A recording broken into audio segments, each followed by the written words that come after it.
Hello, j'espère que tu vas bien. Bonjour ou bonsoir.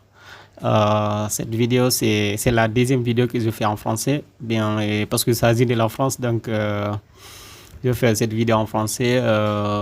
C'est une bourse d'études qui est offerte par l'université Sciences Po à Paris.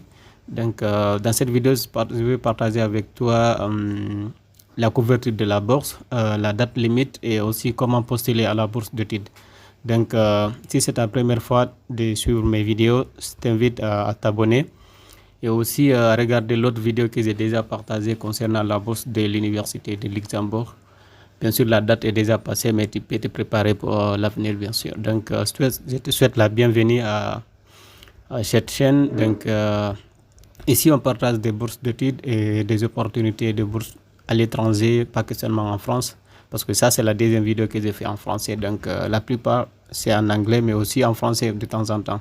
Donc, aujourd'hui, comme tu le vois, on va parler de la bourse Emile Boutmy Foundation. OK? Donc, c'est aussi disponible en anglais, mais je préfère faire ça en français parce qu'il y a beaucoup de personnes qui sont aussi intéressées de cette bourse.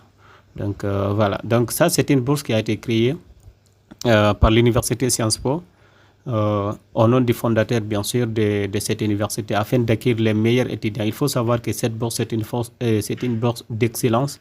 OK? Ça, c'est une bourse d'excellence, pas que simplement d'aide financière, mais il faut vraiment être excellent, comment on appelle ça, pour obtenir cette bourse. OK? Donc, c'est aux étudiants internationaux non ressortissants de l'Union européenne. Les fonds de cette bourse bénéficient du généreux soutien de sa communauté, qui sont des donneurs, des entreprises aussi, des fondations. Donc, on va directement aller avoir les critères d'éligibilité de cette bourse d'études pour savoir si vraiment tu es aussi éligible à appliquer à cette bourse d'études. Donc, sont éligibles ici, comme tu le vois, les étudiants primo-arrivants qui ont postulé directement à l'université, donc non ressortissants de l'espace économique européen. OK. Il faut qu'ils ne soient pas de l'espace économique européen et aussi relevant d'un foyer fiscal non européen admis dans un programme diplômant au collège universitaire. Donc, quand tu vois ici admis, ça veut dire que ça, ce n'est pas une bourse automatique. Il faut d'abord postuler à l'université pour avoir une admission. Et après avoir fini de postuler tu vas voir dans ton inscription, tu vas voir, il y a une section qui est écrite aide financière. Donc, tu vas postuler pour la bourse dans ta candidature. Et c'est la même application, en fait, de te dire aussi comment y faire. Donc, il faut être admis dans un programme diplômant au collège, universitaire ou en master. Donc, cette bourse, elle est disponible pour ceux qui font faire la licence et aussi le master en même temps. Donc, on va passer, donc, parce que ça, c'est ceux qui ne sont pas éligibles. Donc, on va directement passer pour prendre, c'est-à-dire pour gagner en temps. Donc, les critères de sélection ici, tu vas voir, ces bourses sont attribuées aux critères d'excellence, comme tu le vois, en accord avec le profil recherché pour le programme. Donc, il faut savoir ici, d'abord, c'est des choses, OK? Donc, il y a les critères d'excellence qu'il faut avoir, excellence académique, et il faut extracurricular activities. Donc, mais encore, une autre chose qui est le profil recherché pour le programme d'études. Ce programme, il faut savoir d'abord c'est quoi l'objectif de cette bourse et aussi le programme sur lequel tu es en train de postuler, quels sont les critères d'éligibilité de cette bourse et aussi les débouchés de la formation qui était en train d'appliquer. C'est très important de faire la recherche sur le programme qui était en train de postuler et aussi de voir l'objectif, c'est-à-dire du programme de cette Emile Boutmy Foundation afin de pouvoir vraiment répondre à tous ces critères-là pour pouvoir bénéficier de cette bourse d'études.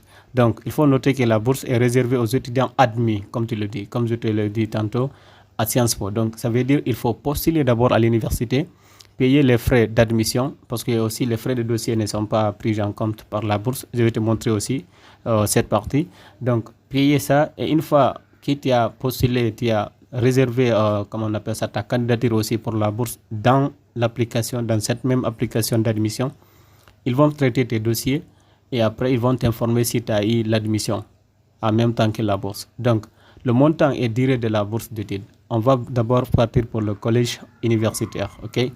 Donc, cette bourse est attribuée uniquement aux étudiants primo-arrivants. Donc, ça veut dire la bourse se décline en différents paliers. Donc, ça dépend. La bourse, ce n'est pas un seul montant en même temps. Ça dépend de l'excellence de l'étudiant et aussi du programme d'études. Donc, il y a une bourse d'inscription de 14 720 € par an. Donc, si tu reçois cette bourse et que tu as postulé pour la licence, l'une des premières bourses que tu peux obtenir en fonction, bien sûr, de l'excellence et aussi, comment on appelle ça, du comité d'admission, tu pourras avoir 14 720 € par an. Ce montant pourra t'aider pour ton logement, ton nourriture et aussi tes frais d'études et tout. Donc, il n'y aura rien à s'inquiéter parce que, d'abord, tu peux aussi regarder une petite vidéo qui est là. Ok, la vidéo qui est là, c'est des témoignages des étudiants boursiers à cette université à travers cette bourse d'études. La plupart sont en anglais, mais il y a aussi d'autres témoignages qui sont en français. En regardant cette vidéo, ça va te permettre d'avoir une idée plus claire par rapport à cette bourse d'études. Ok, donc ce montant pourra te permettre de vivre bien sûr sur Paris au collège universitaire et en même temps te loger et te nourrir et aussi payer tes frais d'études pendant tes études à Sciences Po. Ok, à part ça aussi, si tu n'as pas pu avoir les 14 000, tu pourras avoir les 9 500 par an pour les 3 années. Ça veut dire chaque an, tu vas avoir, comment on appelle ça, ce montant en même temps. Une bourse d'inscription aussi de 6 500. Ok, donc ce n'est pas que simplement un montant spécifique. Ce montant dépendra de l'excellence académique qui est de l'excellence en général qui est et aussi du comité d'organisation, du comité de sélection de la bourse d'études. Ok, donc pendant l'année en étranger, les boursiers conservent aussi leur bourse. Par exemple, tu as fait la première année, la deuxième année, maintenant tu veux faire c'est-à-dire étudiant exchange, par exemple, tu veux venir dans un autre pays pour faire un semestre à l'étranger. Donc, tu peux toujours conserver ta bourse d'études parce que tu n'as pas reporté ton admission, tu es toujours étudiant. Donc, tu peux aussi, c'est-à-dire ta bourse est toujours conservée, tu vas toujours recevoir ta bourse d'études. Ok, donc ça c'était pour la licence. Maintenant pour le master. Pour le master, la bourse est une bourse d'inscription aussi de 13 100 € par an pour chacune des 2 années de master. Donc pour le master, parce que c'est déjà, donc chaque année tu vas avoir 13 100 € par an qui va te permettre aussi, comme celui qui possède pour la licence, pour le loyer, la nourriture et aussi les frais d'études. Ok, donc ça aussi c'est vraiment une opportunité, qu'on va dire en or, pour pouvoir étudier en Sciences Po, disons gratuitement. Ok, en même temps de bénéficier d'autres programmes, parce que ce n'est pas que simplement le cas d'études. Ce programme aussi vous permettra d'avoir des opportunités de rencontrer des entreprises, aussi des institutions partenaires de Sciences Po, qui va vous permettre de créer déjà des opportunités pour votre carrière pendant que vous êtes étudiant à Sciences Po. Ok, donc étudiant lauréat de la bourse est déjà inscrit. Ça veut dire qu'il faut déjà être inscrit, avoir une admission à Sciences Po pour pouvoir bénéficier de ce programme. Le montant de votre bourse est déterminé lors de votre admission, ce que je disais tantôt. Donc il faut d'abord postuler et les juges vont déterminer votre bourse d'études. Il est revalorisé chaque année en fonction de l'augmentation des droits de scolarité, le cas échéant. Okay. S'il y a d'augmentation, il va encore augmenter. S'il y a augmentation des droits de scolarité, il va encore augmenter votre bourse d'études. En tout cas, tout dépendra des juges, mais ils vont faire en sorte que vous vous sentez bien pendant vos études dans cette université à travers ce programme. En cas de redoublement, l'étudiant perd définitivement sa bourse. Donc, il ne faut pas du tout redoubler, les gars. Ok.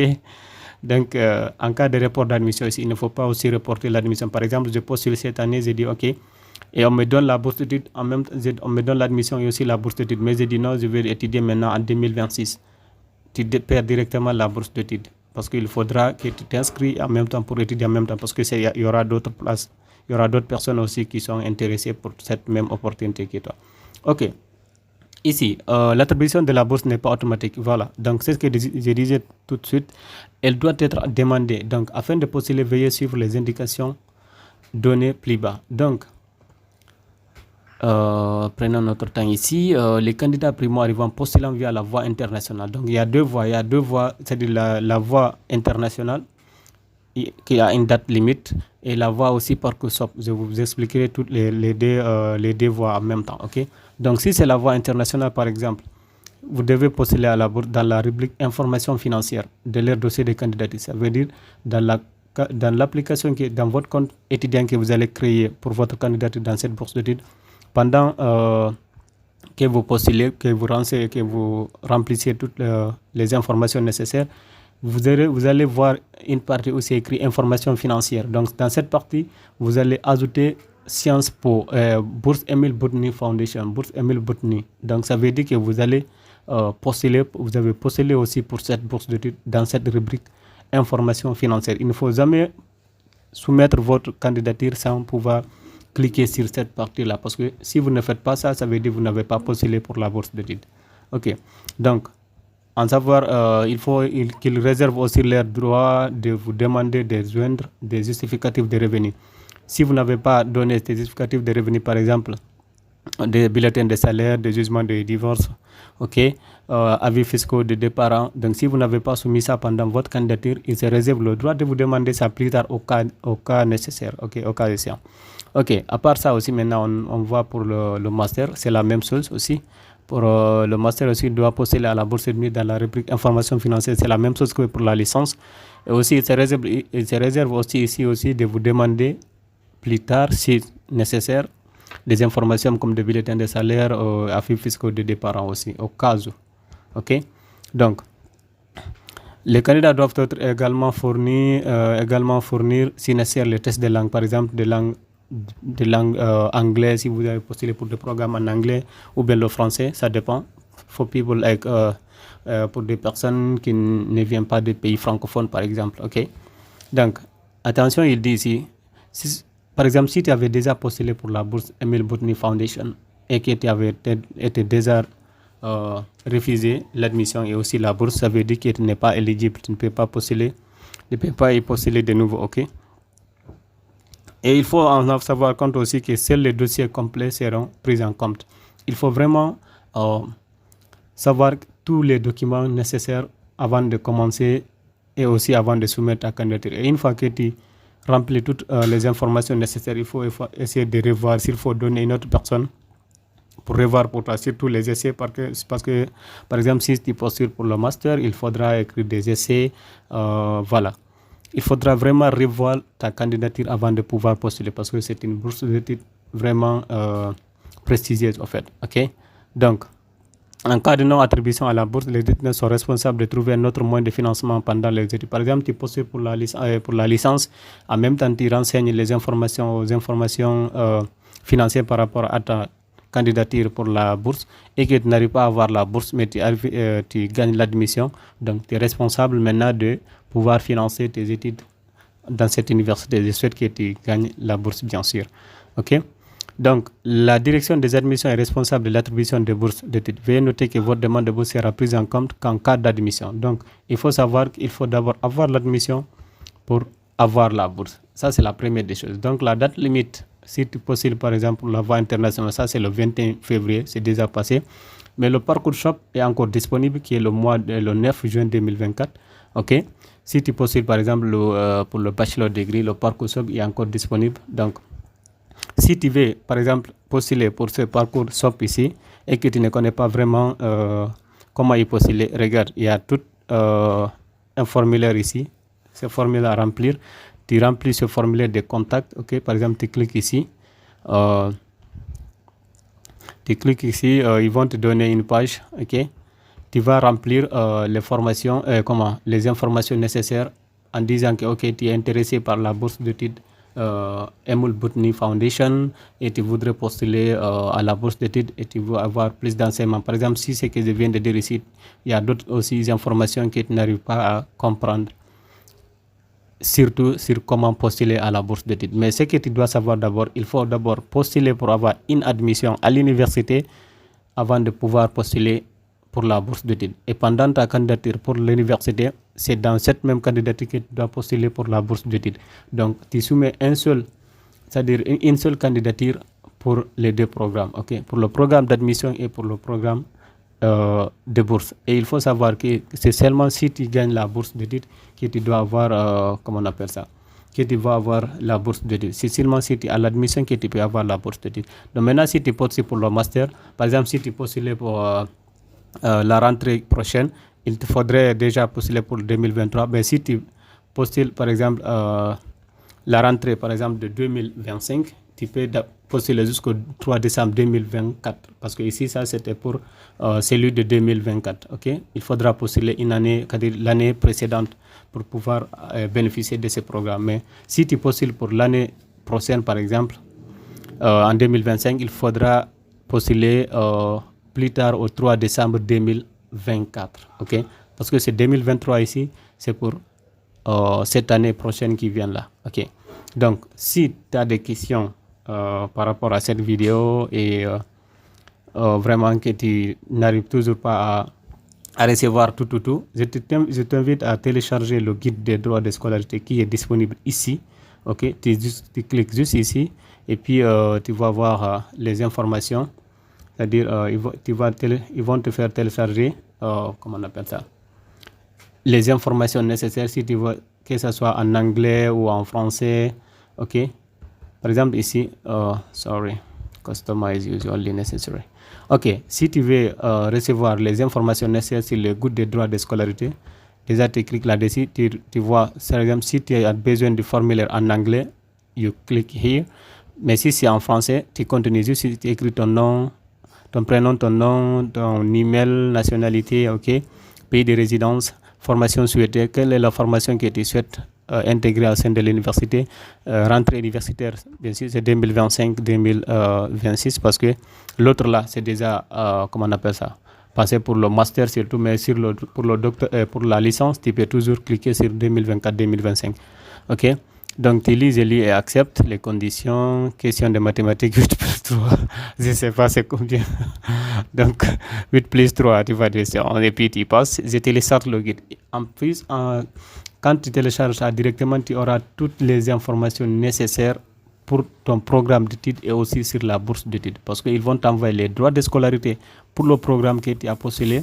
Par exemple, si c'est le management déjà qui est cliqué ici, des journalisme et de management de l'impact, quelque chose comme ça, ils vont exactement t'envoyer les informations, les prix et tout, les droits de scolarité et en même temps les bourses d'études disponibles pour ce programme-là. Ok, donc il ne faut pas s'inquiéter tellement. Si tu as vraiment d'autres questions, tu peux aussi me laisser un commentaire.